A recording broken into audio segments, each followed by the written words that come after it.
Graças a Deus. O Senhor está aqui nessa manhã, amém? Eu estou plenamente convicto de que Deus quer falar nessa manhã. O Espírito Santo haverá de se mover nesse lugar. E se Ele encontrar corações abertos entre nós, sua vida não será mais a mesma a partir de hoje. Porque a vida cristã, ela é uma vida crescente. Ela é dinâmica. Ela não é estática. Nós somos transformados de glória em glória. Então que nessa manhã o Senhor nos leve para lugares mais altos em nome de Jesus. Eu quero falar nessa manhã sobre o poder do Evangelho. Eu quero convidar ainda em pé você a abrir sua Bíblia em Atos capítulo 1, versículo 1. Em meu livro anterior, Teófilo, escrevi a respeito de tudo o que Jesus começou a fazer e a ensinar. Diga comigo, começou a fazer e a ensinar. Novamente.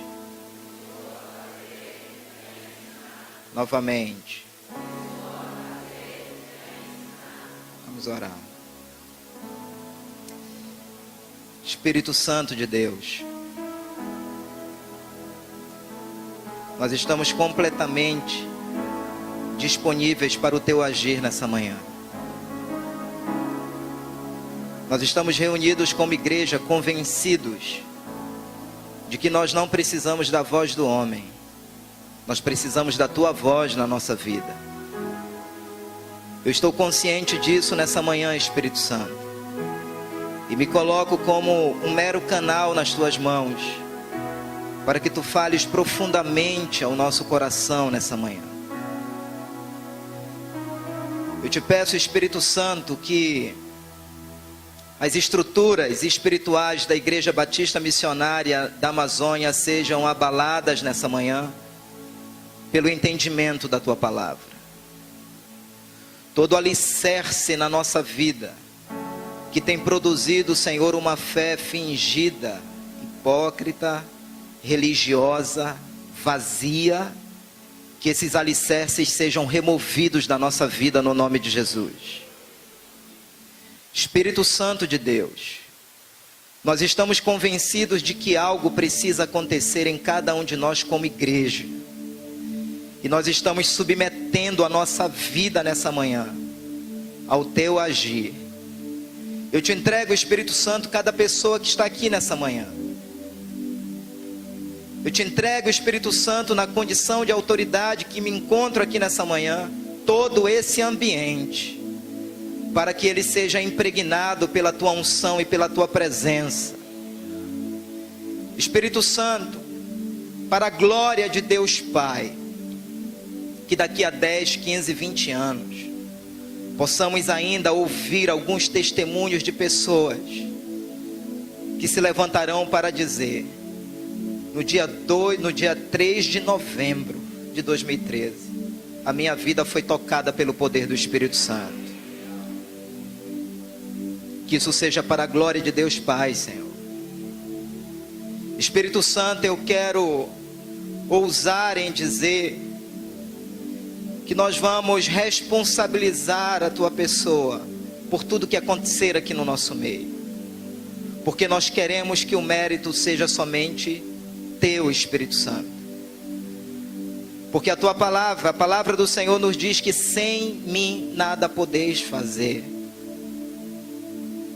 Nós reconhecemos, Espírito Santo, que a religião, ela não supre as necessidades mais profundas da nossa alma.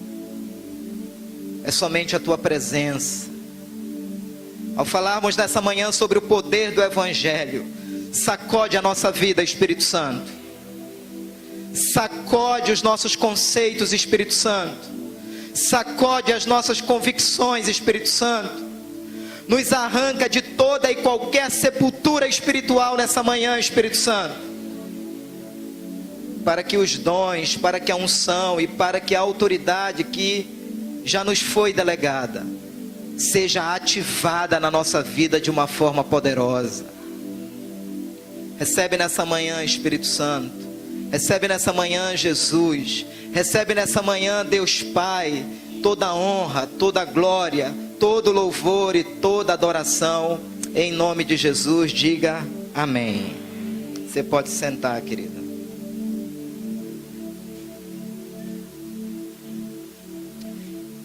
Nós acabamos de ler um versículo, Atos capítulo 1, versículo 1, escrito pelo grande médico Lucas, e ele estava endereçando essa carta a um grande amigo que ele tinha chamado Teófilo.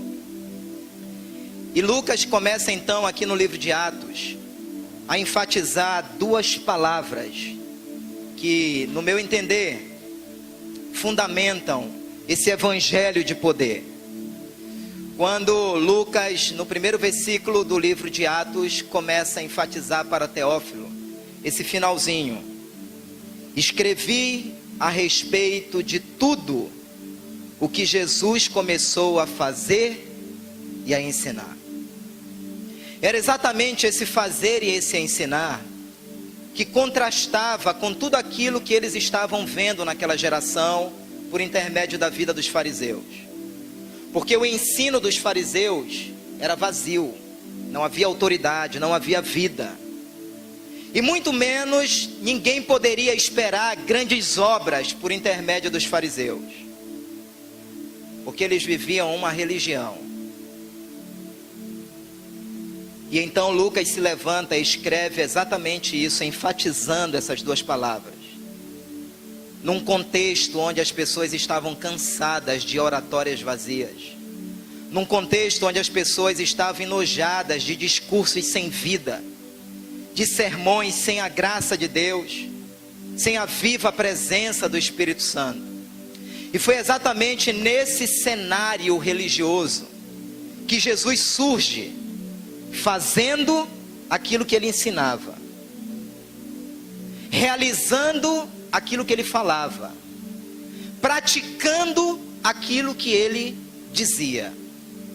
E Jesus então, no meio desse contexto religioso, ele se sobressai, porque as pessoas começavam a perceber que havia autoridade no ensino de Jesus.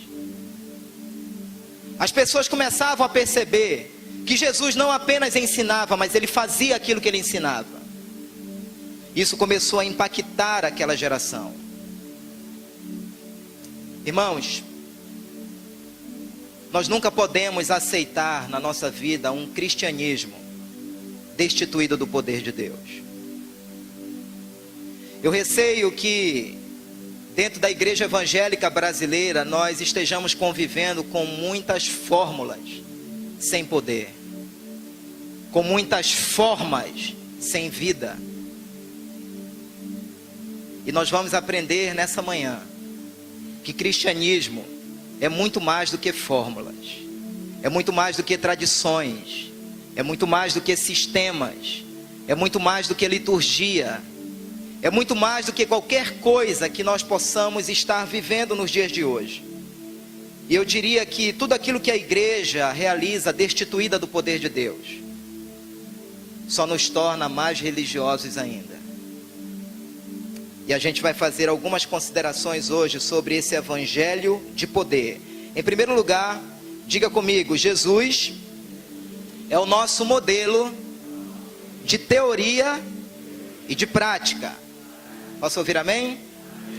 Aqui em João capítulo 3, versículo 2, diz assim: foram palavras de um grande conhecedor das escrituras chamado Nicodemos.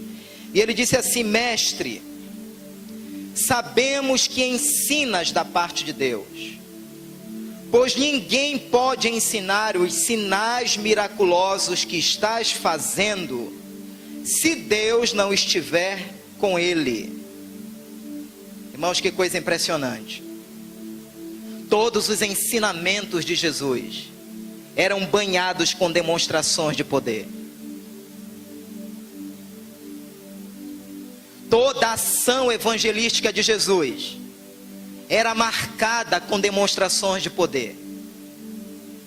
E nós encontramos agora alguém aqui, conhecedor das Escrituras, que estava reconhecendo isso. Nicodemos era um fariseu, grande conhecedor das Escrituras. Se Nicodemos entrasse aqui nessa manhã e pudesse liberar uma palavra sobre nós, nós ficaríamos aqui nessa manhã babando, pelo grande conhecimento que aquele homem tinha. E esse homem então se encontrava falando agora com Jesus, porque Nicodemos estava entendendo que ninguém poderia ser enviado da parte de Deus na condição de um Messias, sem que fizesse os sinais que ele estava vendo na vida de Jesus. E ele chega a essa conclusão: Jesus, verdadeiramente tu és enviado da parte de Deus, por causa dos sinais miraculosos que tu realizas. Porque ninguém poderia fazer o que tu estás fazendo se Deus não estivesse com ele. Deus está com você? Deus está com você? Você poderia me apresentar os sinais que Deus anda fazendo por estar com você? Você poderia me apresentar nessa manhã as obras que Deus anda fazendo por seu intermédio, simplesmente pelo fato de Deus estar com você? Nicodemos estava reconhecendo isso. Jesus nunca pediu para nenhum dos seus discípulos libertar alguém, sem que os discípulos tivessem visto isso primeiro em Jesus. Quando Jesus mandava os seus discípulos expulsar um demônio, era porque os discípulos já tinham visto Jesus expulsando. Quando Jesus ordenava que os discípulos orassem pelos enfermos para que eles fossem curados, era porque os discípulos já tinham visto isso em Jesus. Então Jesus ensinava aquilo que as pessoas viam ele fazendo. Eu posso ouvir amém? E isso era impactante, porque o ensino de Jesus era banhado de vida, era banhado de autoridade, porque aquilo que Jesus falava combinava com o que ele vivia. Aquilo que Jesus estava pregando estava completamente alinhado com aquilo que eles estavam vendo em Jesus no dia a dia. E Nicodemos então ficou muito impactado por isso. Eu quero destacar aqui uma sequência de textos que nos convencem que o evangelho normal, ele é marcado pelo poder de Deus. Esse é o evangelho normal. Evangelho anormal é aquele que não é marcado pelo poder de Deus. Mas o evangelho normal, genuíno e verdadeiro, é um evangelho que é marcado pelo poder de Deus. Eu posso ouvir amém? Aqui em Mateus capítulo 4, versículo 23, diz assim: e percorria Jesus toda a Galileia, ensinando, eu disse o quê? Eu disse o quê?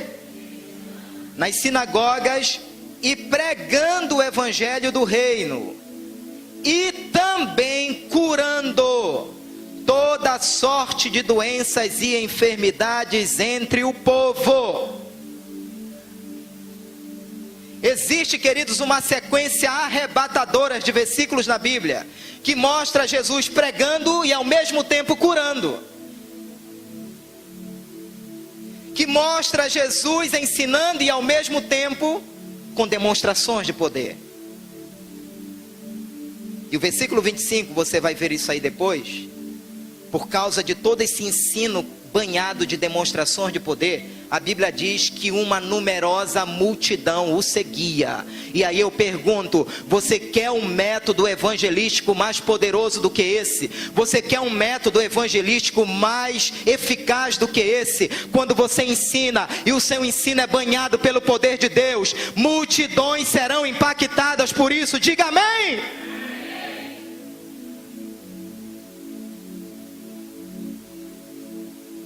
Eu ando falando nas minhas 10 últimas pregações de que a parte mais eletrizante da vida cristã, ela acontece lá fora, não é aqui dentro.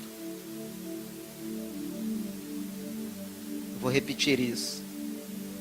A parte mais eletrizante da vida cristã ela acontece lá fora, não é aqui dentro. Porque é lá fora que Deus quer te usar, amado. Talvez isso signifique para você estar ministrando numa célula, estar discipulando pessoas. Ontem encontrei 4 pessoas que já estão aproximadamente há 4 meses aqui na igreja. E pela primeira vez eu pude conhecer o nome delas. E elas não têm tantas amizades, não estão em célula, não estão em discipulado. E como foi bom aquele contato com elas, para poder pegar o nome delas e já encaminhá-las para uma célula. A parte mais eletrizante da vida cristã, ela não acontece aqui dentro, ela acontece lá fora. Quarta-feira à noite, tivemos a oportunidade. Eu fiquei sabendo que um grupo daqui da igreja ia entregar mingau ali na Presidente Vargas. Eu peguei meu carro, volta de 11 horas da noite. Eu fui ao encontro dessa turma. Eu cheguei até ligar para o pastor Elton, pastor Jefferson, pastor Delcio, mas eu não consegui. Eu tinha certeza que eles poderiam estar comigo também lá. E aí já na 1ª de dezembro, no meio do caminho, eu consegui falar com o pastor Léo, que tinha acabado de terminar a célula, e voltei e peguei o pastor Léo e fomos para lá. Irmãos, a parte mais eletrizante da vida cristã acontece lá fora.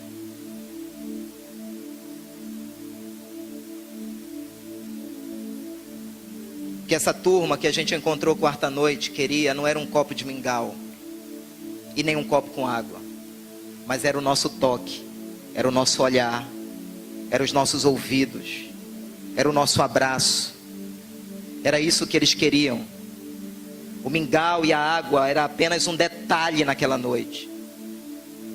E tinha um cidadão na parada do ônibus que não era morador de rua, ele estava do outro lado da Presidente Vargas, ele foi chamado para aquele meio. E nós começamos a falar do amor de Deus para ele. Era um senhor. E dentre várias pessoas que entregaram a vida a Jesus, ele não somente entregou a vida a Cristo ali naquela noite, mas ele ficou participando com a gente de todo aquele movimento ali. Ele é um morador, ele mora ali na Gaspar Viana. E ontem à noite, para minha surpresa, ele entrou aqui. Nós demos o endereço da igreja e ele entrou aqui. Eu estava no púlpito e ele veio me dar um abraço. E nessa manhã, ele está aqui. Fica em pé, seu Alves.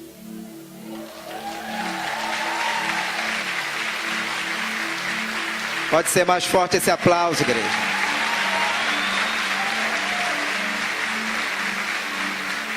Deus abençoe sua vida, viu? Pode sentar. E ele já aproveitou e foi para o evangelismo que a gente fez ontem ali na Doca. E estava lá já pregando, irmãos.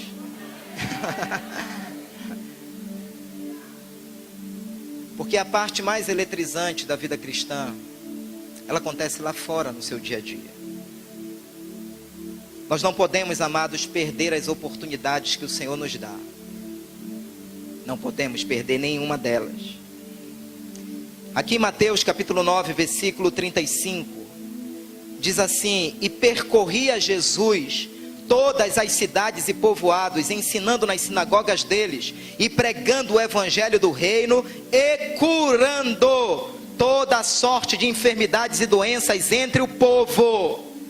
Lucas capítulo 10, versículo 9, Deus envia os 70 discípulos e diz para eles não somente pregarem, mas diz para eles aqui no versículo 9: curai os enfermos que nela houver, e dizer-lhes: é chegado a vós outros o reino de Deus. João 14, versículo 10 diz: não crês tu que eu estou no Pai e que o Pai está em mim? Disse Jesus: as palavras que eu vos digo, não as digo de mim mesmo, mas o Pai que está em mim faz as suas obras.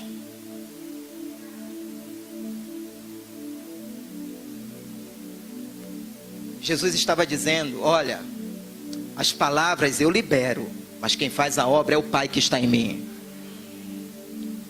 Nós precisamos nos libertar desse paradigma de achar que é a gente que faz. A gente não faz nada, amados. Quem faz todas as coisas, quem move todas as coisas é o Espírito Santo de Deus.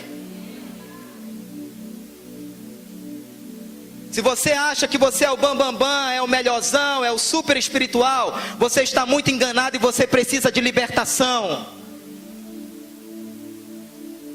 Porque o próprio Jesus reconhecia que ele falava e não eram palavras dele, como quando a gente fala, não são palavras nossas, mas quem realizava a obra era o Pai.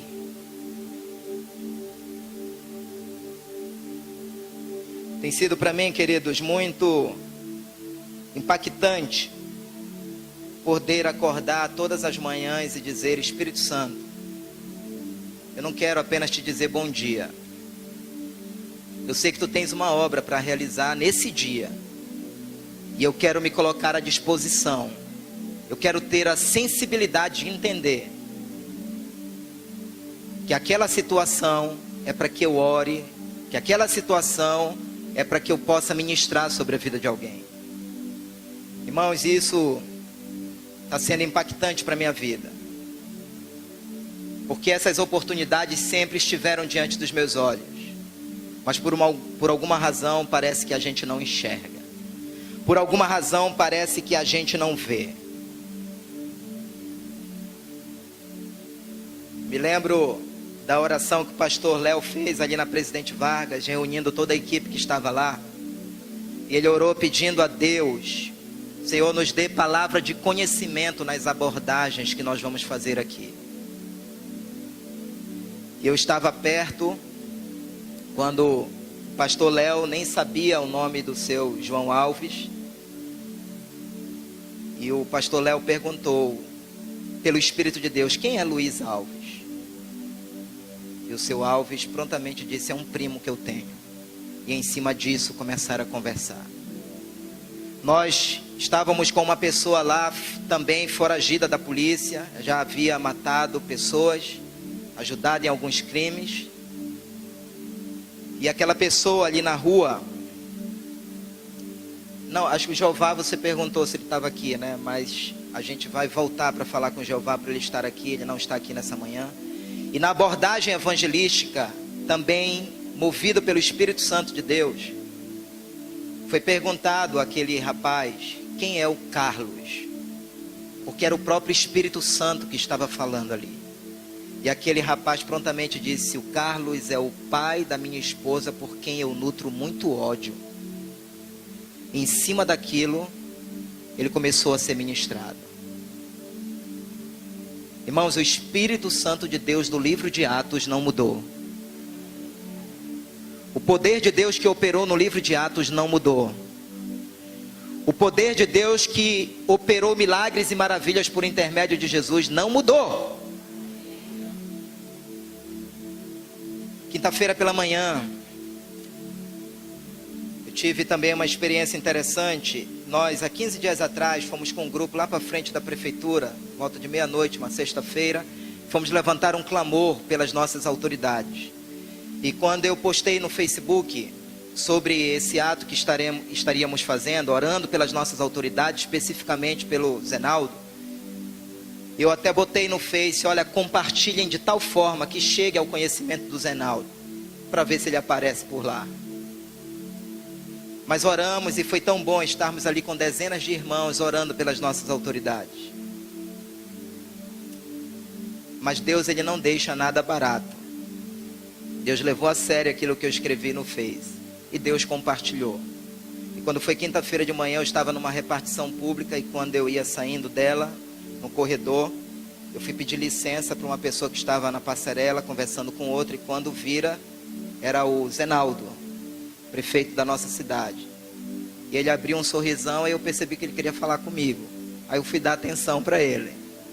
Mas, irmãos, eu não deixei passar aquela oportunidade. E como ele se mostrou tão acessível, eu disse: prefeito, há 15 dias atrás nós estivemos lá na frente da prefeitura. E nós estivemos lá orando pelas nossas autoridades. Estivemos orando pela sua vida. Porque nós entendemos que os nossos governantes precisam de Deus.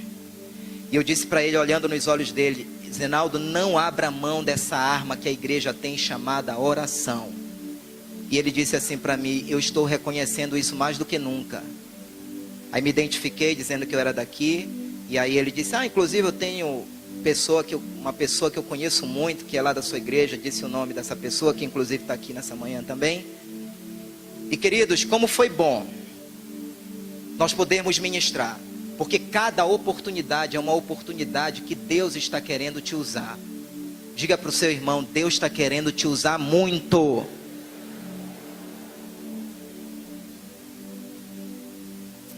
Aqui em Mateus capítulo 22, versículo 29, Jesus respondeu, falando para os fariseus: vocês estão enganados porque não conhecem as Escrituras e nem o poder de Deus. Irmãos, que ousadia de Jesus dizer isso na cara dos fariseus. Porque nada mais, nada menos, os fariseus eram mestres das Escrituras. Era um grupo que conhecia profundamente as Escrituras. E como poderia Jesus chegar na cara deles e dizer: vocês não conhecem as Escrituras e nem o poder de Deus? Como Jesus poderia estar dizendo isso para o grupo que mais estudava as Escrituras? Como Jesus poderia estar dizendo isso para o grupo que tinha o Pentateuco decorado na boca? Palavra por palavra, versículo por versículo, capítulo por capítulo. Para a casta mais religiosa daqueles dias. E Jesus chega para eles e diz: vocês não conhecem as Escrituras e nem o poder de Deus. Eu não erro apenas por deixar de conhecer as Escrituras. Eu erro também quando eu deixo de conhecer o poder de Deus.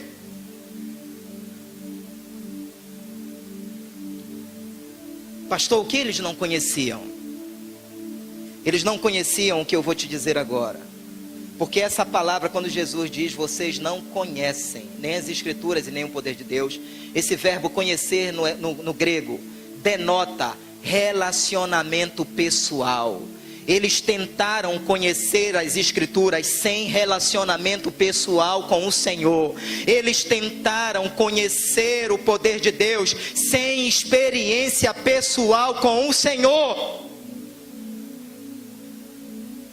Era tudo mecânico. Era tudo uma forma religiosa. Porque todo o nosso conhecimento bíblico sem relacionamento pessoal com Deus é nada. Porque tem gente lá fora que não nasceu de novo ainda e conhece muito bem a Bíblia. Mas isso não tem valor nenhum, porque a letra mata, mas o Espírito vivifica. Dê um aplauso poderoso ao Senhor nessa manhã e libere um grito de júbilo. Aleluia!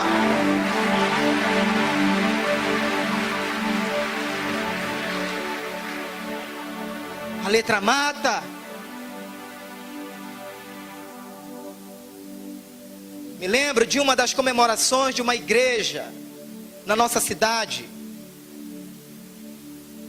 onde um político da nossa cidade que não teme a Deus foi chamado para dar uma palavra e deu um discurso da Bíblia lá, mas não nasceu de novo,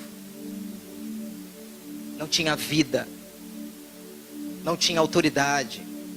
E os fariseus eram mestres nisso. Sabe, amados, esse é o grande engano da religião. E talvez essa seja a nossa oração no final dessa mensagem, dizendo: Senhor, nos liberta da nossa religião. Porque os fariseus, eles aprendiam a Bíblia para debater. Eles aprendiam a Bíblia para defender o que eles pensavam. E não para fazer dela um instrumento de bênção para as pessoas. Então o que eles conheciam das Escrituras era simplesmente para mascarar o sepulcro caiado que eles viviam. E Jesus os confrontou dizendo que vocês são como sepulcros caiados, brancos por fora, mas podres por dentro. Escute só, amados. Muitas vezes, alguns cristãos que desenvolvem uma vida cristã sem poder de Deus, se escondem atrás do conhecimento bíblico que têm. geralmente são cristãos orgulhosos e arrogantes. Mas eles estão vazios por dentro. Eles estão sem vida. Eles estão frustrados. 1 Coríntios capítulo 8, versículo 1, lá no finalzinho, diz assim: que o conhecimento traz orgulho, mas o amor edifica. A Bíblia está dizendo que o conhecimento ensoberbece, independente do âmbito onde esse conhecimento é adquirido, tanto na esfera secular como na esfera espiritual. O orgulho sempre acompanha a aquisição do conhecimento, e a gente precisa ter muito cuidado com isso, de não nos tornarmos cristãos inchados de conhecimento, mas sem a vida de Deus. Pastor, qual seria o conceito correto de crescimento para a vida cristã? 2 Pedro capítulo 3, versículo 18, demonstra muito bem isso, quando diz assim: cresçam, porém, na graça e no conhecimento de nosso Senhor e Salvador Jesus Cristo. Você pode dizer amém? Está aí, queridos, um crescimento equilibrado para a nossa vida. Eu cresço no conhecimento, mas eu cresço na graça também. Porque quando você cresce só no conhecimento, é como se você andasse manco. Está faltando graça, meu irmão.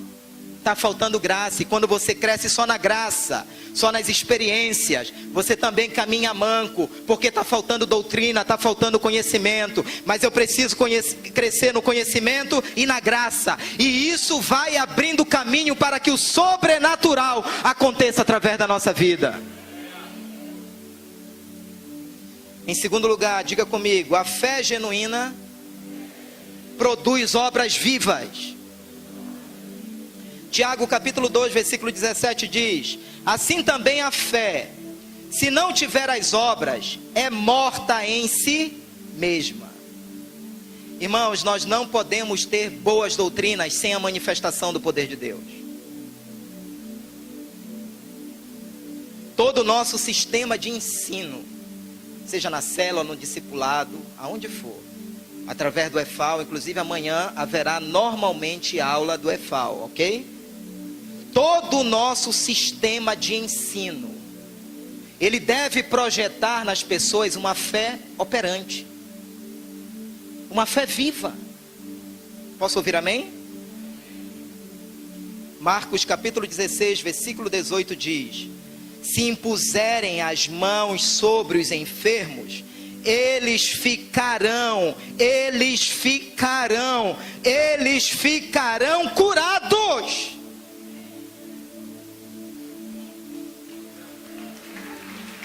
Alguém que crê ainda nisso nessa manhã?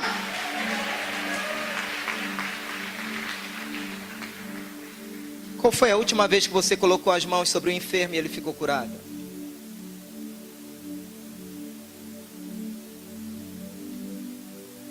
Qual foi a última vez?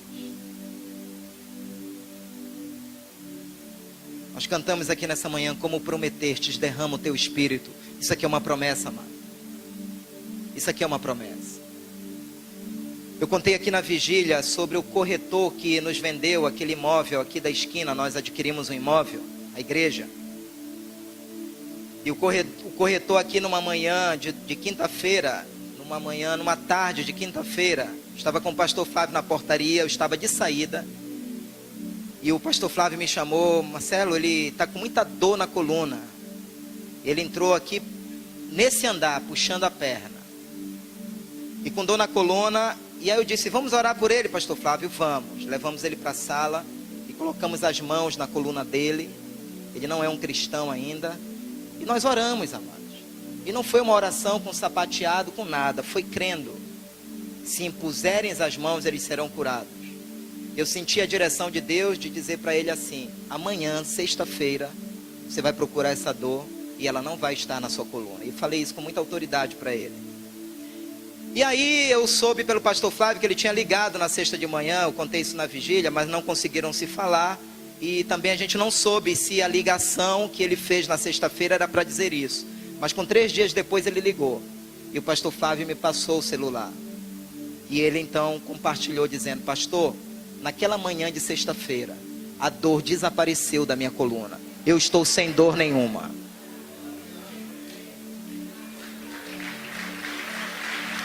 Quem fez isso, igreja? Quem fez isso, igreja? Quem fez isso, igreja?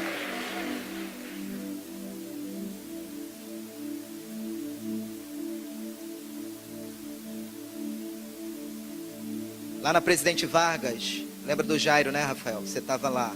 O Rafael estava perto de mim. O Jairo, ele estava completamente alcoolizado. E mesmo assim a gente conseguiu conversar com ele. E eu disse: Jairo, eu posso fazer uma oração por ti? Ele disse: pode. E eu coloquei as mãos sobre a cabeça dele. E na oração que eu estava fazendo, eu pedi para Deus um sinal. Que no final daquela oração, todo o álcool da vida dele, do corpo dele, fosse removido. Irmãos, quando eu levantei o rosto do Jairo, ele estava banhado de lágrimas. E nós vimos, Rafael estava lá, um rosto completamente diferente. Porque o Espírito Santo vai até onde a sua fé vai. O Espírito Santo vai até onde a sua fé vai. O doutor Alexandre estava ontem na DOCA com a gente. Ele e o Enzo. E o doutor Alexandre, queridos, eu percebi o quanto ele estava impactado ali. De ver dezenas de vidas que não queriam dinheiro. Eles queriam a presença de Deus. Eles queriam uma oração. Eles queriam sair daquela vida. Como alguns virão hoje à tarde para cá, trazidos por alguns irmãos. Deus quer usar você, amado. Eu estou falando de um evangelho de poder que precisa acontecer em cada um de nós, amém?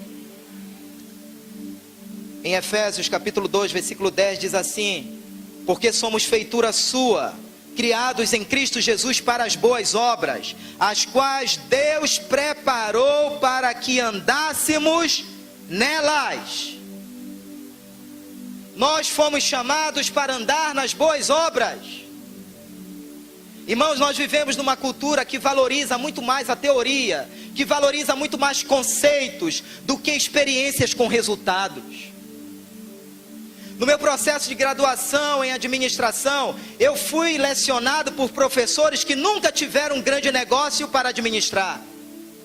No meu processo de graduação em teologia, eu fui ministrado numa disciplina por um professor sobre a matéria crescimento de igreja, mas a igreja dele nunca crescia. E até fechou. Porque nós vivemos numa cultura que valoriza muito mais o conceito e a teoria. Normalmente quando surge um projeto no nosso coração, a gente vai logo escrever e às vezes são 10, 15, 20 folhas de teoria. E às vezes não tem prática nenhuma. E eu receio que essa cultura esteja sutilmente moldando a nossa fé, moldando, queridos, os nossos ministérios. Onde pouco se vê do poder de Deus na nossa vida. Muita teoria e pouca experiência com Deus. Em terceiro lugar, diga comigo: repudie a sedução do evangelho sem poder. 1 Coríntios, irmão, isso me arrebentou. 1 Coríntios capítulo 4, do versículo 14 a 20, são palavras do apóstolo Paulo dizendo: não escrevo estas coisas para vos envergonhar, como também eu não estou falando nada aqui para te envergonhar, mas admoesto-vos como meus filhos amados, porque ainda que tivesses 10.000 tutores em Cristo, não teríeis contudo muitos pais, porque eu pelo evangelho vos gerei, foi eu que vos gerei em Cristo Jesus.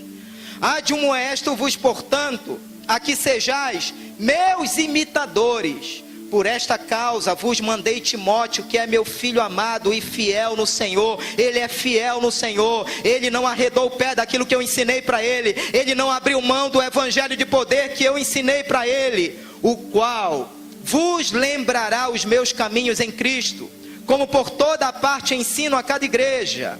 Mas alguns andam ensoberbecidos, como se eu não houvesse de ir ter convosco, mas em breve irei ter convosco, se o Senhor quiser, e então conhecerei, não as palavras dos que andam ensoberbecidos, mas o poder, porque o reino de Deus não consiste em palavras, mas em poder de Deus. Diga amém, diga aleluia, dê um aplauso a Ele e libere um grito de júbilo, aleluia.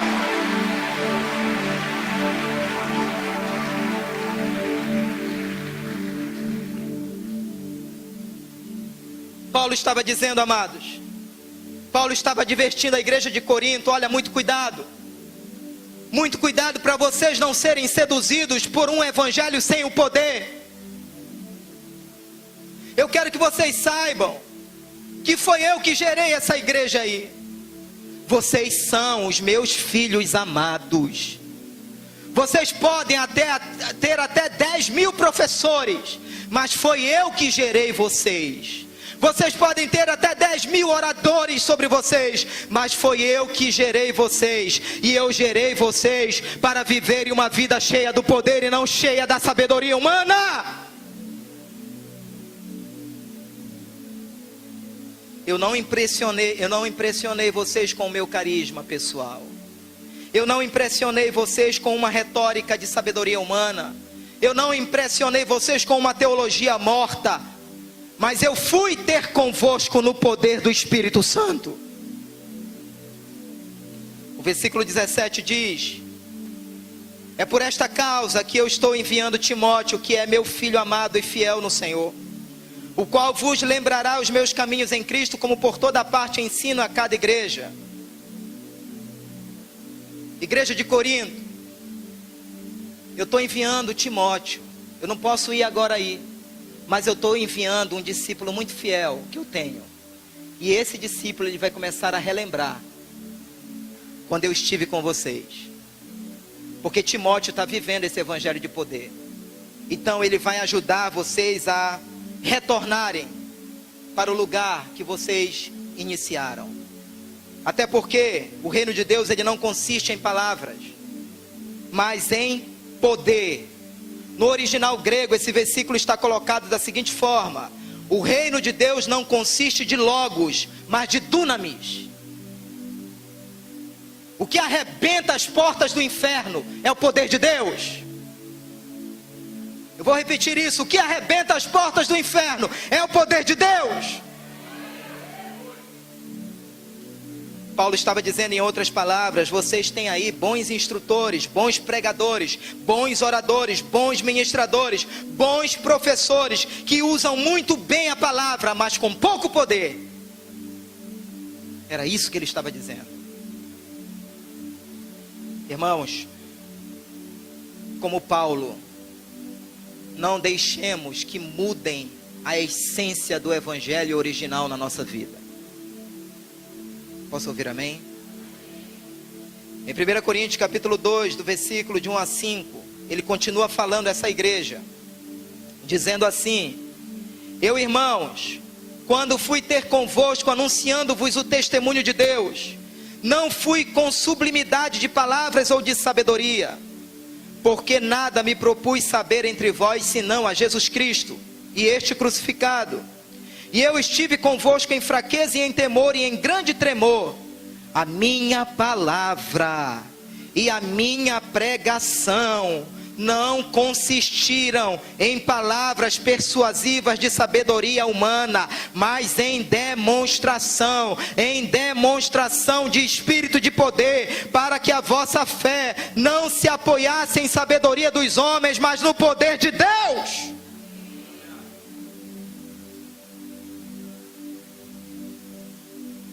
O poder de Deus naquela igreja estava sendo substituído pela retórica, pela oratória de mestres cheios de filosofias humanas, cheios da sabedoria humana. Eram discursos que impressionavam multidões, mas não tinha poder de Deus.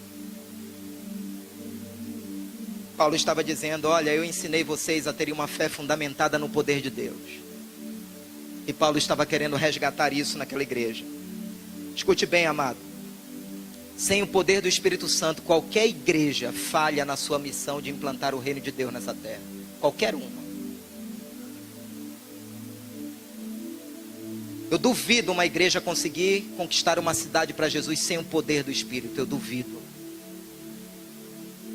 O poder do Espírito é o melhor e maior método que uma igreja pode ter numa cidade. Posso ouvir amém? Nós precisamos desse poder, queridos, em todas as áreas da nossa vida, inclusive até dentro da nossa casa. Nessa dinâmica de pedir ao Espírito Santo que a cada dia eu possa estar sensível àquilo que Ele quer fazer. Quantos já estão fazendo isso? Que eu já venho desafiando algumas pessoas. Glória a Deus.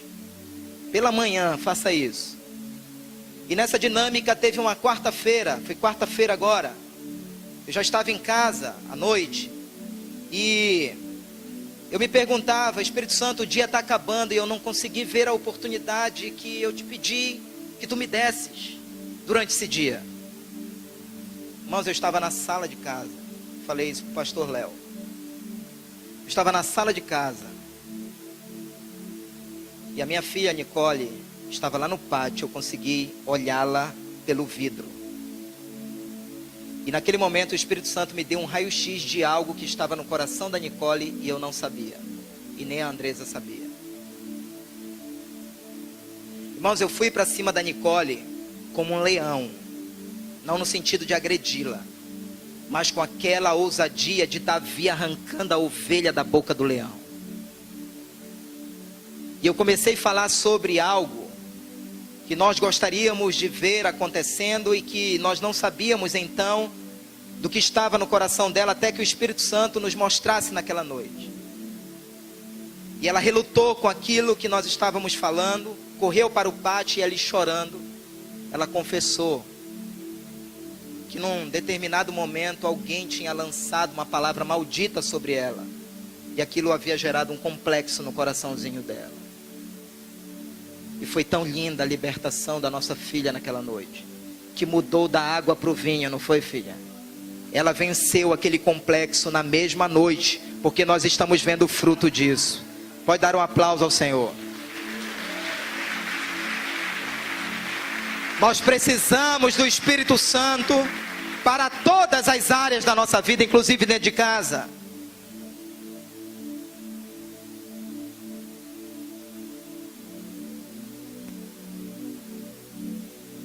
Léo estava com a pastora Rosana agora sexta-feira numa visita e ali uma possessão. Aí você vai expulsar demônio dizendo, olha, demônio, sai porque eu sou da IBMA, já congrego lá há 20 anos, me respeita, viu? É assim?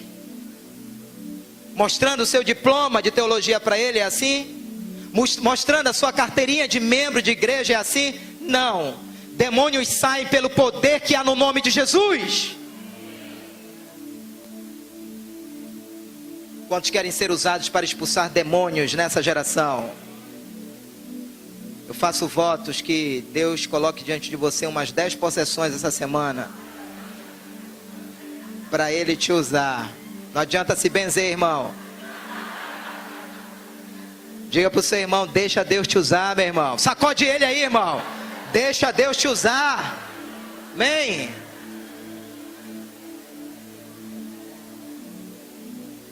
Meu irmão, é teoria e prática.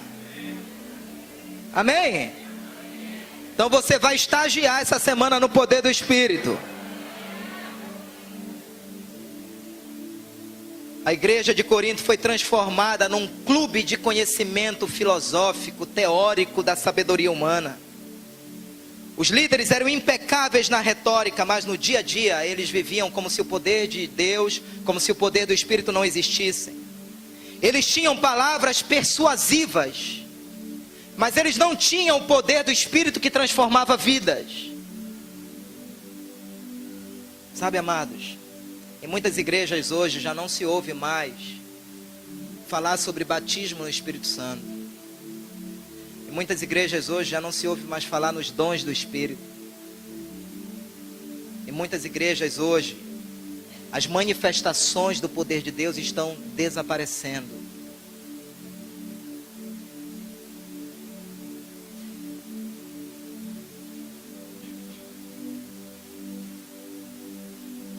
em último lugar, diga comigo: cristianismo não é filosofia, é relacionamento. Nós precisamos entender que Deus é uma pessoa.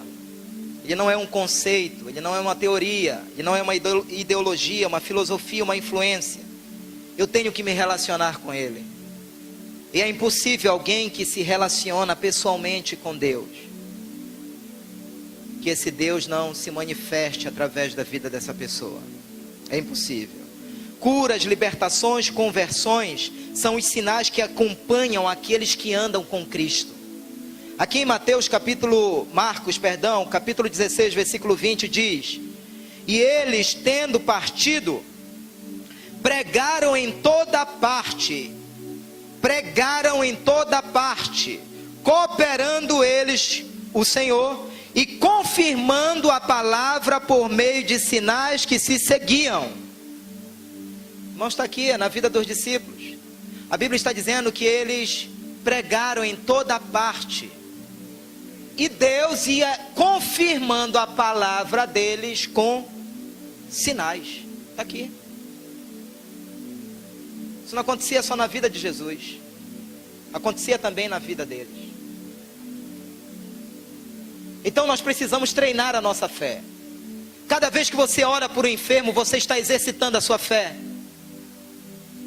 Deus não mandou, querido, você mudar a vida de ninguém. É Ele que faz isso. Mas nós precisamos orar exercitando a nossa fé. Uma pessoa, há 15 dias atrás, do nada, disse para mim: pastor, eu não enxergo desse olho. E o olho dele realmente era azulado. E o outro ele enxergava. E ele estava numa obra. E caiu uma saca de cimento. E o cimento caiu no olho dele. Ele foi lavar o olho esfregando. E comprometeu a sua retina.